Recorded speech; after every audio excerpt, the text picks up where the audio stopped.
Monsieur le Président. Réunis ce vendredi 26 août 2022 au siège du parti Restaurer la confiance, deux figures emblématiques de l'opposition béninoise, Paul Rompé du parti Force Cori pour un Bénin émergent et Irénée Agossa de Restaurer la confiance, ont décidé de se rallier après une série de discussions. Pour ainsi donc clouer le bec aux fantasmeurs qui préméditaient la dissolution du parti FCBE à cette orée des législatives de 2023, Irénée Agossa confirme la participation de la FCBE aux élections prochaines et annonce la mise en commun de son parti et de celui de son homologue Paul Rompé. Il faut préciser que les contacts ont commencé depuis entre les partis de l'opposition, donc en particulier entre la FCBE et RLC.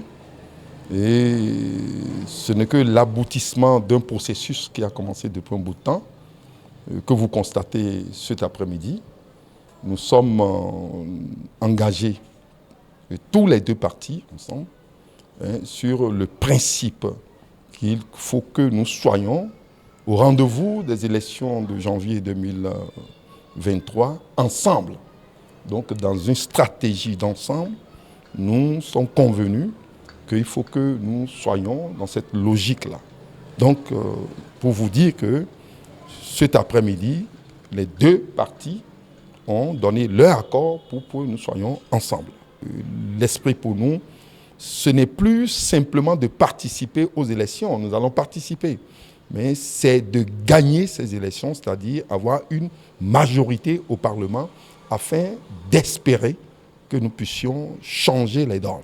Désormais, quitte à donc batailler ensemble, le chef de file de l'opposition béninoise rassure d'un changement véritable au lendemain des législatives de 2023. Nous rassurons le peuple béninois de ce que les élections de 2023 leur offriront l'occasion d'apporter le changement dans le pays. Cette rencontre, qui n'est rien d'autre que le soubassement d'une série de discussions et d'échanges de courriers entre la FCBE et le RLC, a abouti à la mise en place d'un comité technique chargé de fournir dans un délai de 7 jours un document de mise en commun des deux partis politiques qui, de façon unanime, vont à l'assaut des élections législatives de 2023.